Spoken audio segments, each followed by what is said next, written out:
बिल्कुल ठीक। जितनी सत्ता पक्ष मजबूत होती है उतनी विपक्ष को भी मजबूती दिखानी बहुत जरूरी है। बहुत शुक्रिया आपका अशोक जी इस चर्चा में शामिल होने के लिए। अपूर्वा, आपका भी बहुत बहुत धन्यवाद। जाहिर तौर पर लगातार कार्यक्रम को लेकर बात करें, कार्यक्रम जारी है और अब हम अपने अगले मेहमान को मंच पर आमंत्रित करने जा रहे हैं और मैं मंच पर आमंत्रित करना चाहूंगा कांग्रेस के सीनियर लीडर और पूर्व स्पीकर हरियाणा विधानसभा के कुलदीप शर्मा जी। क्या कुलदीप शर्मा जी प्लीज आप मंच पर आए। जोरदार तालियां कुलदीप शर्मा जी के लिए होनी चाहिए और जोरदार तालियों से हम स्वागत करेंगे कुलदीप जी का। और इस सेशन को आगे बढ़ाएंगे हमारे इनपुट हेड हरियाणा के दीपक शर्मा जी। दीपक शर्मा जी, मैं आपको भी आमंत्रित करना चाहूंगा मंच पर कि आप मंच पर आएं और इस सेशन को आगे बढ़ाएं कुलदीप जी के साथ और जो प्रदेश की मौजूदा राजनीतिक स्थिति है, भौगोलिक स्थिति है, उसको लेकर आप बातचीत करें, चर्चा करें। Deepak ji, over to you. शुक्रिया अभिषेक, शुक्रिया सृष्टि। इंडिया न्यूज हरियाणा की अगर बात करें तो लगातार सुबह से चर्चा लगातार जारी है और हम अगर बात करें तो आज खास मौका भी है। खास मौका इसलिए भी है कि आज समाज को 20 वर्ष पूरे हुए हैं। 20वीं वर्षगांठ आज हमने मनाई। तमाम मुद्दों को लेकर चर्चा रही। हरियाणा के नेताओं की बात करें, पंजाब, हिमाचल, तमाम राज्यों के अपने अपने प्रतिनिधि यहां पर आए, चर्चा करी।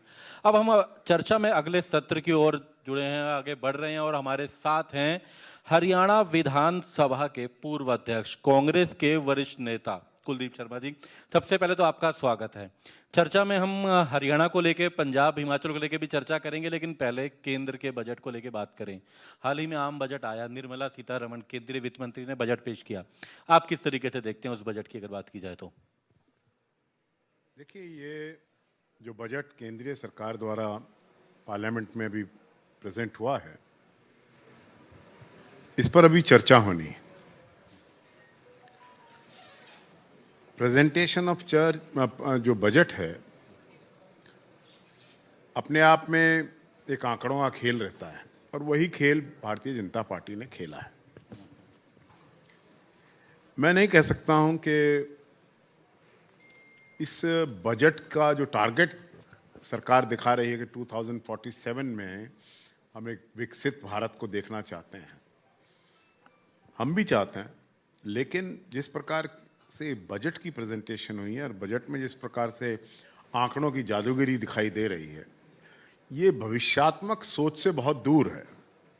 और इस बजट को जो हमारा टारगेट डेट है 2047, उससे दूर ले जा रहा है, उसके नजदीक कहीं नहीं हम पहुंचे। लेकिन सरकार कहती है कि विपक्ष को दूर की बात नहीं नजर आई। उनको वो 2047 को लेके बात कर रहे हैं, वो इस बजट में, तो उनका कहना है कि उनकी दूर की सोच नहीं है, इसलिए बजट समझ में नहीं आया। उन्होंने राहुल गांधी को लेकर के भी ये जवाब दिया कि उन्होंने भी कहीं ना कहीं इसको बजट को समझ नहीं पाए।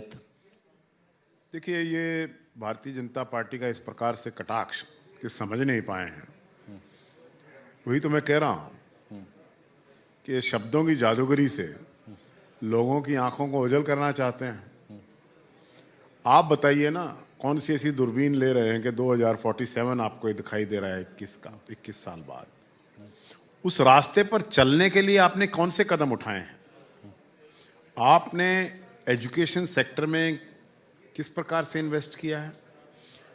क्या बात है कि देश में आपके बजट के बाद बेरोजगारी दिन प्रतिदिन बढ़ती जा रही है, पलायन हो रहा है गांवों से शहरों की ओर? क्या कारण है ये सब कुछ? बिकॉज गवर्नमेंट की जो सोच है वो पैसा इकट्ठा करने की है, टैक्स लगाने की है, ना कि लोगों को राहत देने की। चलो, आपको केंद्र का कहना है कि जो है ये बजट जो है लोगों के अनुसार नहीं, आपका कहना है, लेकिन प्रदेश का भी ये बजट आ रहा है। हरियाणा विधानसभा का सत्र शुरू हो रहा है, बजट सत्र है। हरियाणा के मुख्यमंत्री बतौर वित्त मंत्री, क्योंकि वित्त मंत्रालय उन्हीं के पास है, बजट पेश करेंगे। क्या उम्मीदें आप करते हैं? उन्होंने हालांकि तमाम वर्गों से बात करी है, आप क्या उम्मीद रखते हैं और क्या आप भी कहेंगे इस बजट में कोई राय अपनी देना चाहें तो कि क्या होना चाहिए? देखिए, मुख्यमंत्री जी ने, मेरा ख्याल पहली बार ऐसा हुआ है कि मैं देख रहा हूं कि विधायकों से चर्चा की है और सामान्य जनमानस से भी चर्चा होनी चाहिए थी। ग्राउंड लेवल की रियलिटीज को भी जानने की कोशिश होनी चाहिए थी। और as far as I can remember कि उन्होंने शायद विपक्ष को भी निमंत्रित किया था। जी बिल्कुल। और I don't agree with my party कि जब चीफ मिनिस्टर आपको जो स्टेट के बजट प्रिपरेशन की ओर ले जा रहे हैं और आपको इनवाइट करना चाहते हैं, आपके सजेशंस लेना चाहते हैं, तो आपको वो जाकर सजेशंस देने चाहिए थे, ताकि अगर उन सजेशंस पर जो आपसे लिए गए सरकार अमल ना करे तो आप उस बजट को उसी प्रकार से क्रिटिसाइज कर सकते थे।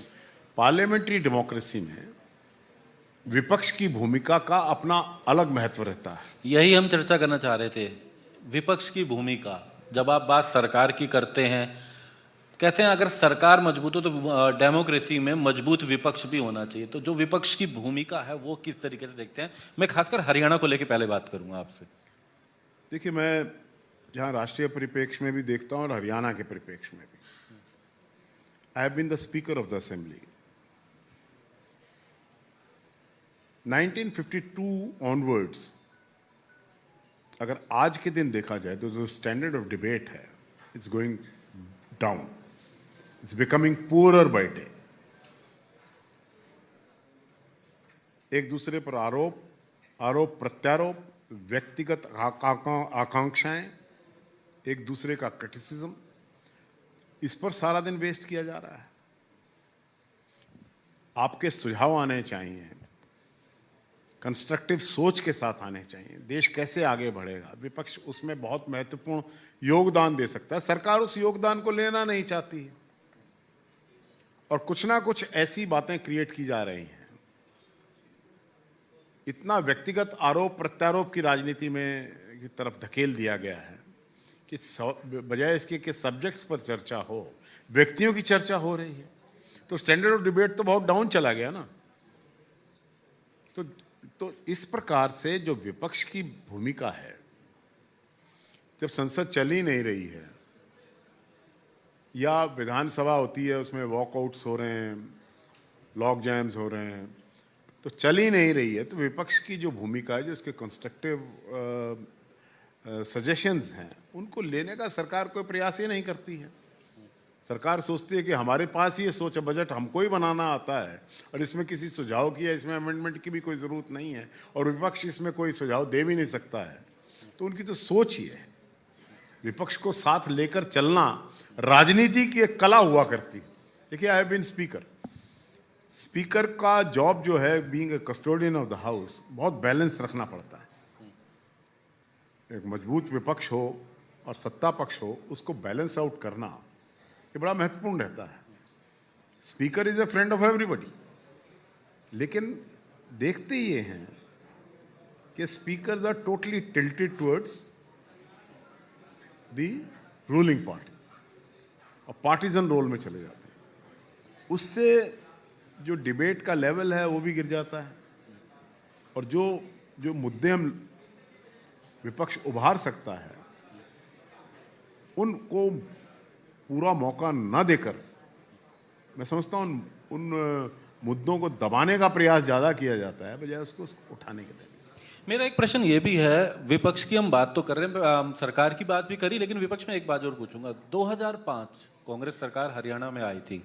2005 की कांग्रेस और आज 2025 बीता 26 चल रहा है, उस कांग्रेस में कितना अंतर हरियाणा में देखते हैं? तब जो माहौल था, आज जो परिस्थितियां सामने है, सबसे बड़ी चुनौती वही बनी हुई है पार्टी के लिए। आप उसे किस तरीके से देखते हैं? मैंने आप ही के चैनल पर कुछ दिन पहले बड़ी प्रमुखता से ये बात उठाई थी कि अगर कांग्रेस को सत्ता में वापसी करनी, एक बार फिर से हमें we have to look back.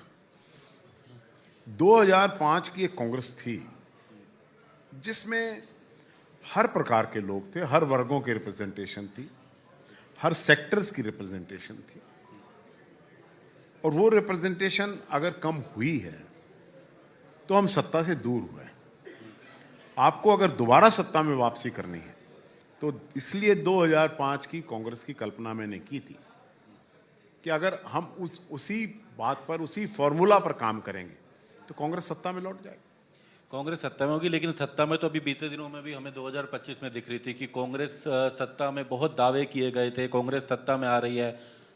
क्या कारण आप मानते हैं, क्यों रह गए? देखिए, सबसे बड़ा कारण जो मेरी नजरों में रहता है कि हमारा ऑर्गेनाइजेशनल स्ट्रक्चर था नहीं।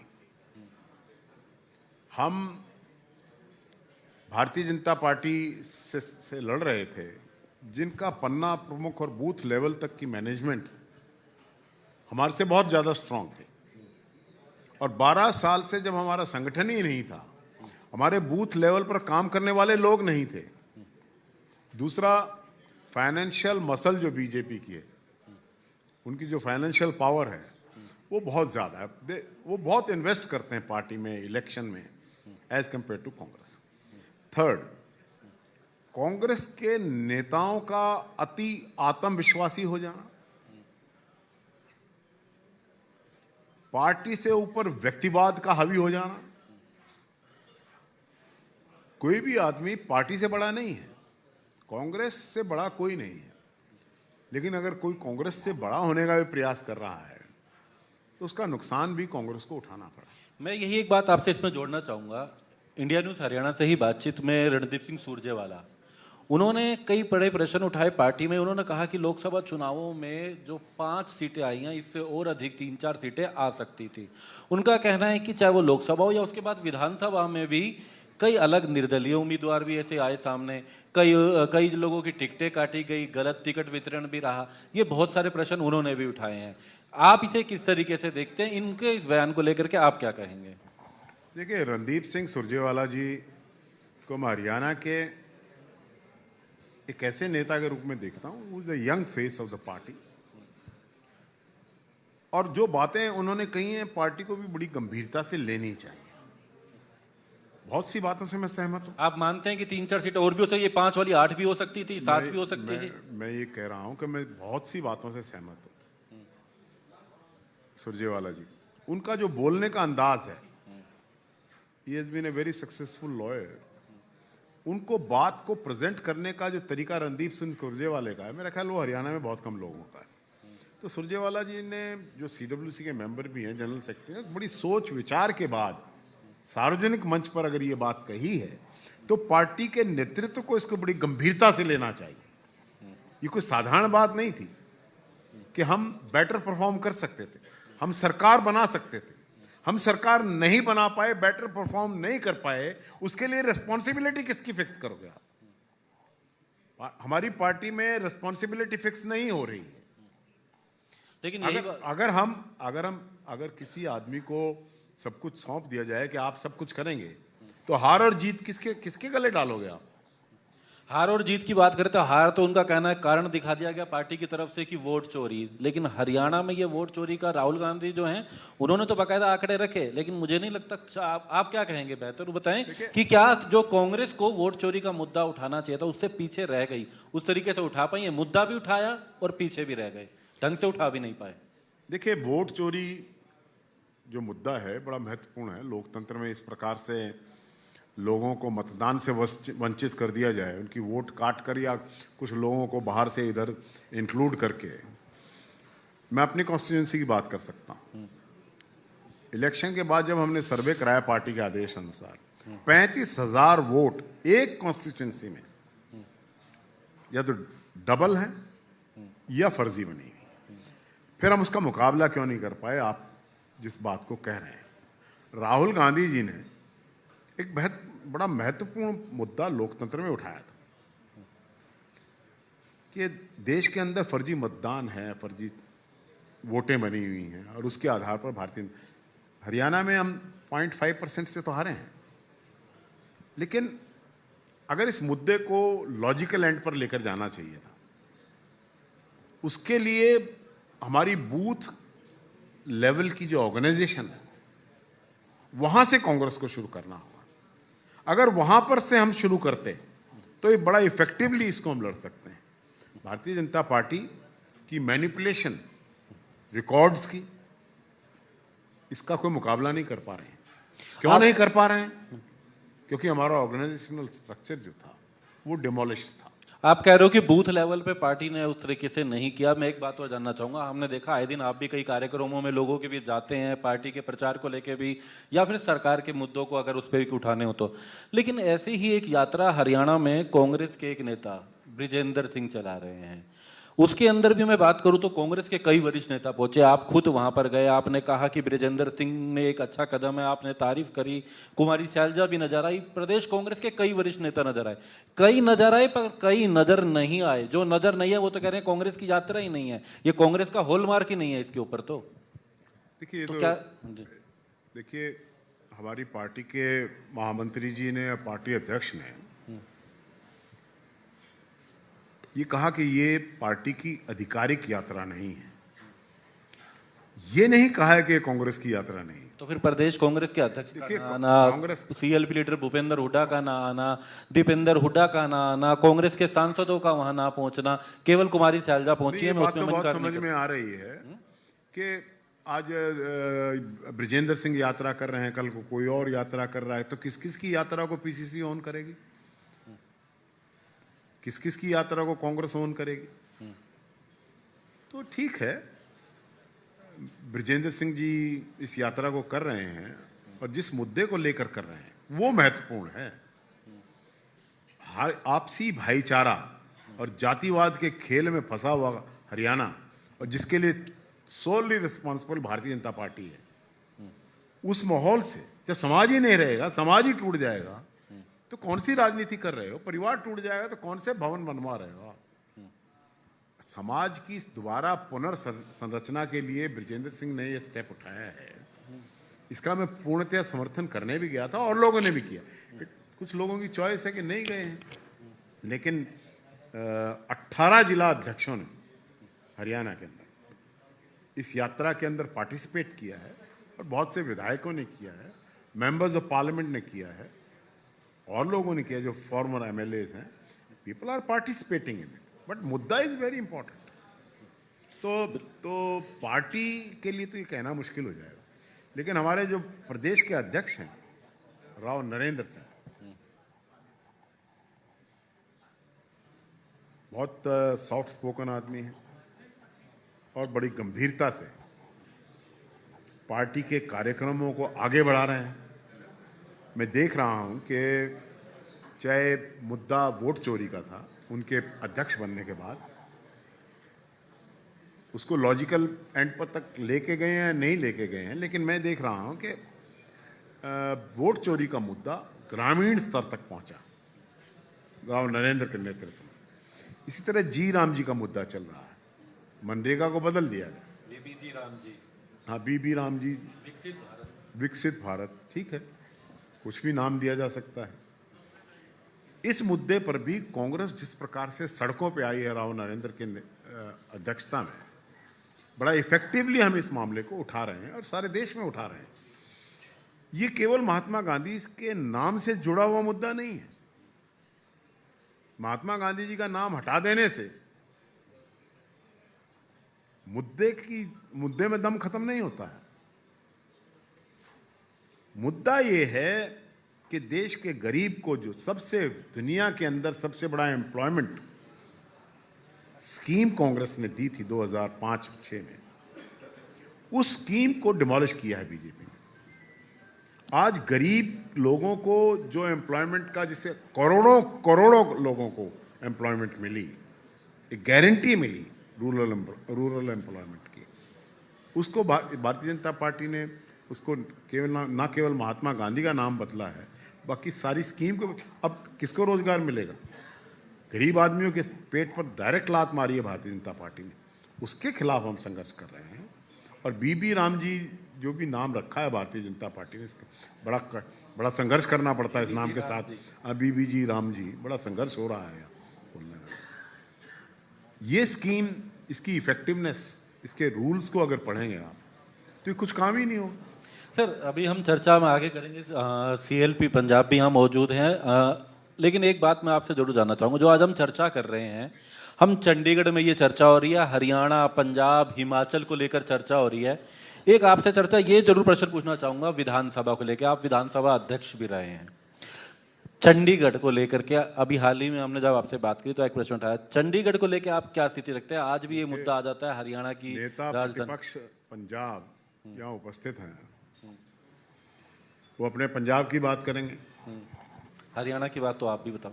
हरियाणा की बात हम कर रहे हैं। ये हमारी कैपिटल है, हमें अवार्ड की गई थी। चंडीगढ़ हरियाणा के हिस्से में आया था, तब से मामला लटका पड़ा है। अनेकों बार सुप्रीम कोर्ट गए, अनेकों कमीशंस बन गए, अवार्ड बन गए। लेकिन एक बात हरियाणवी के तौर पर मैं कहना चाहता हूं, प्रताप सिंह बाजवा जी मेरे क्लास फेलो हैं, लेकिन मेरे से सहमत नहीं होंगे। उनकी अपनी मजबूरियां हैं पंजाब की, उनको पंजाब जाना है यहां से सीधा। Haryana should have its own capital. हमारी मैं चंडीगढ़ में 10 साल रहा हूं, पढ़ा हूं। I was a young boy है, कॉलेज में मैं यहां रहा।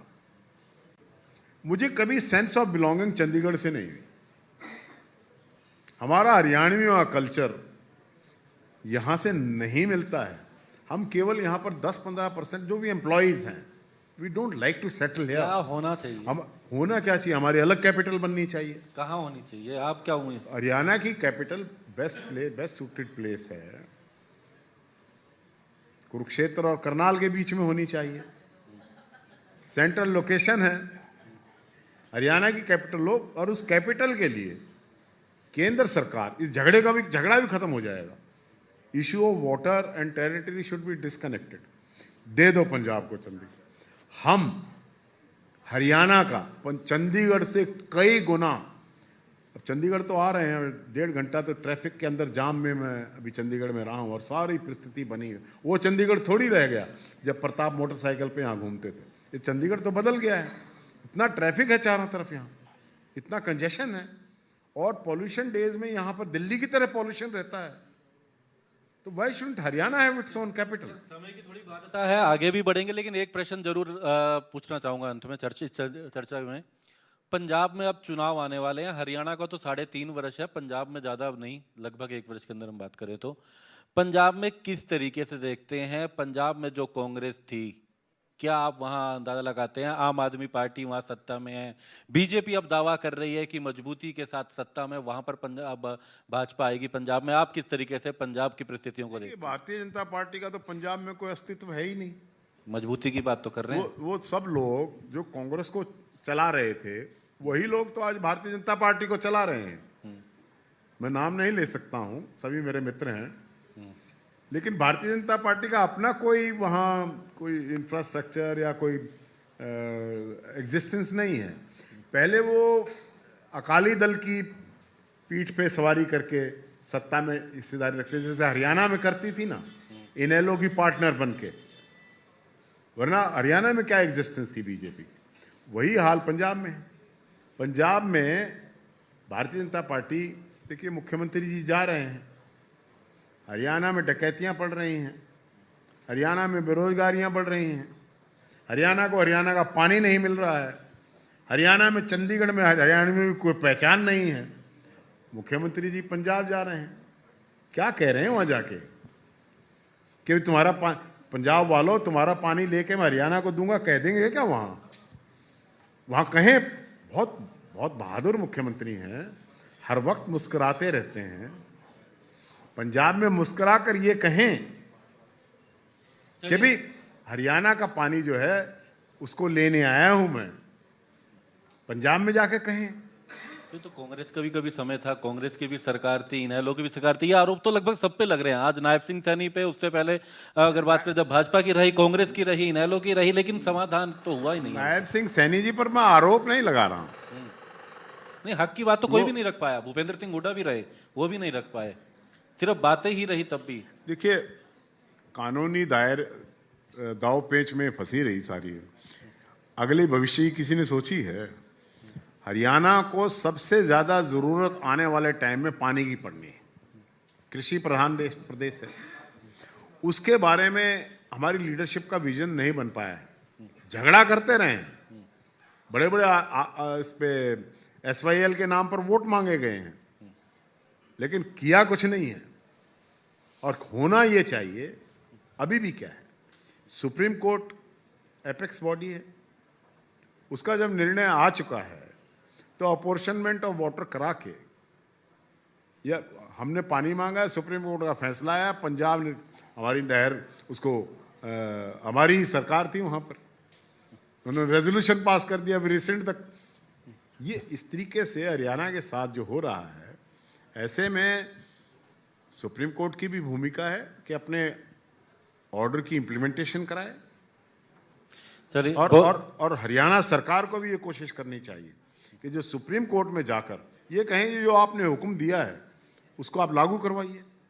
चलिए, और तीसरा, बहुत बेबाकी से आपने देश बात के रखी। प्रधानमंत्री जी भी बड़े पावरफुल प्राइम मिनिस्टर हैं, उनको भी इस मुद्दे को हल करने, 50 साल से चला हुआ मुद्दा है, पीढ़ियों से जुड़ा मुद्दा है, इसको सॉल्व करने में कोशिश करनी चाहिए। हरियाणा को हरियाणा का पानी मिले, हरियाणा को हरियाणा की कैपिटल मिले, हरियाणा को हरियाणा की आइडेंटिटी मिले, ये बात मैं कह रहा हूं। धन्यवाद। तो बहुत बेबाकी से अपनी बात रखी इन्होंने, जहां इस्माइल को लेकर बात करे, सरकार को लेके, वीबीजी राम को लेकर के, विपक्ष को लेकर के भी इन्होंने 2005 की कांग्रेस की कल्पना करी है। हालांकि 2005 की और 2026 के बीच अब 29 की भी लड़ाई है, 29 की तैयारी है। लेकिन फिलहाल आज इस चर्चा के लिए बहुत बहुत धन्यवाद। Thank you so much Kuldeep Sharma ji, आपका मंच पर आने के लिए और चर्चा को आगे बढ़ाने के लिए। देखिए अपूर्वा, यहाँ पर जो मंच का माहौल है और सामने जो जनता बैठी है, ये काफ़ी इंटरेस्टिंग होता जा रहा है क्योंकि हम चर्चा को लगातार आगे बढ़ाते जा रहे हैं। और थैंक यू सो मच दीपक, ये वाद संवाद करने के लिए। और आज अब मंच पर बारी है वरिष्ठ नेता और पंजाब के लीडर ऑफ ऑपोजिशन।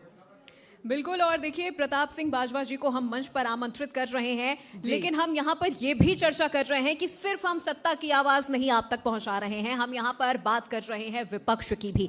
विपक्ष के भी यहाँ पर बेबाकी से उनसे सवाल पूछे जा रहे हैं और ये जानने की कोशिश की जा रही है, क्योंकि अभी आपने लगातार जितनी चर्चाएं देखी सुनी, आपने ये जरूर समझा होगा कि अगर सत्ता पक्ष मजबूत है तो विपक्ष का उससे ज्यादा मजबूत होना जरूरी है, क्योंकि सत्ता को भी जनता चुनती है और विपक्ष को भी जनता ही चुनती है। इसीलिए बहुत जरूरी हो जाता है सत्ता पक्ष के साथ साथ विपक्ष की आवाज को भी सुनना, विपक्ष की उन तमाम सुझावों को सुनना और मानना जो वो सरकार को आईना दिखाते हैं, क्योंकि विपक्ष ही वो होता है जो सत्ता पक्ष को आईना दिखाता है और जनता के बहुत सारे मुद्दे होते हैं जो सत्ता पक्ष के सामने रखा जाता है। और आज जैसा कि आप लगातार देख रहे हैं इंडिया न्यूज़ हरियाणा का ये मंच, जहां हम हरियाणा, पंजाब और हिमाचल की बातें कर रहे हैं, तीनों ही राज्यों को लेकर उनके विकास के मुद्दों पर हम चर्चा कर रहे हैं। और साथ ही साथ आज समाज के 20वें वर्ष की इस उपलक्ष्य में हम जश्न भी मना रहे हैं, जो कि अपनी अब युवा अवस्था में प्रवेश कर चुका है। 2 दशक बीत चुके हैं आज समाज को लेकर, और आज समाज एक आईना है आज के समाज का। और देखिए अपूर्वा, आपने विपक्ष की बात की, सबसे इंटरेस्टिंग, विपक्ष ही जनता की आवाज होती है। अगर सत्ता पक्ष जनता की राय नहीं मानती है, मशवरा नहीं मानती, तो विपक्ष ही जनता की आवाज होती है। और देखिए ये मंच विपक्ष के लिए भी है और तमाम यहाँ पर आपने देखा विपक्षी नेता ने भी यही कहा कि ये जो ITV नेटवर्क का जो मंच है हमें मौका देता है। आप सभी को धन्यवाद भी उन्होंने कहा और बहुत बेबाकी से यहाँ पर सवाल जवाब होते नजर आ रहे हैं। बहुत इंटरेस्टिंग ये मंच होता जा रहा है। हम लगातार चर्चा आगे बढ़ाएंगे, विकास की बात करेंगे, तमाम मुआवने सरकार ने क्या आपके जुड़े मुद्दों पर चर्चा की, क्या आपका संवाद किया, इसके साथ ही जमीनी स्तर पर कितने आपके कार्य हुए, यही देता है ITV नेटवर्क का ये मंच आप सबको साझा करने के लिए। बिल्कुल सृष्टि, और यहाँ पर सिर्फ हमारे ये सवाल जवाब राजनीति तक ही सीमित नहीं है, जनता के तमाम सवाल भी हैं यहाँ पर। युवा वर्ग के सवाल हैं, रोजगार को लेकर सवाल है, पक्ष विपक्ष की कुछ यहाँ पर खटपट भी आपको जरूर नजर आएगी। चलिए बिना एक भी पल वक्त गवाए हम अपने अगले सेशन की ओर बढ़ते हैं और इसके लिए मैं मंच पर आमंत्रित करना चाहूंगी प्रताप सिंह बाजवा जी को, जो कि लीडर ऑफ ऑपोजिशन है। बिल्कुल, जोरदार तालियों के साथ प्रताप सिंह बाजवा जी का मंच पर स्वागत करिए। और इस सेशन को होस्ट करेंगे south Haryana bureau chief Gulshan Grover. गुलशन, आप भी मंच पर आइए और इस सेशन को आगे बढ़ाइए, जहां पर बात एक बार फिर से पंजाब के मुद्दों को लेकर होगी, हरियाणा के मुद्दों को लेकर होगी और उन तमाम ज्वलनशील मुद्दों को लेकर तीखे सवाल होंगे जिनका बेबाकी के साथ आपके प्रतिनिधि जवाब देंगे। गुलशन, ओवर टू यू।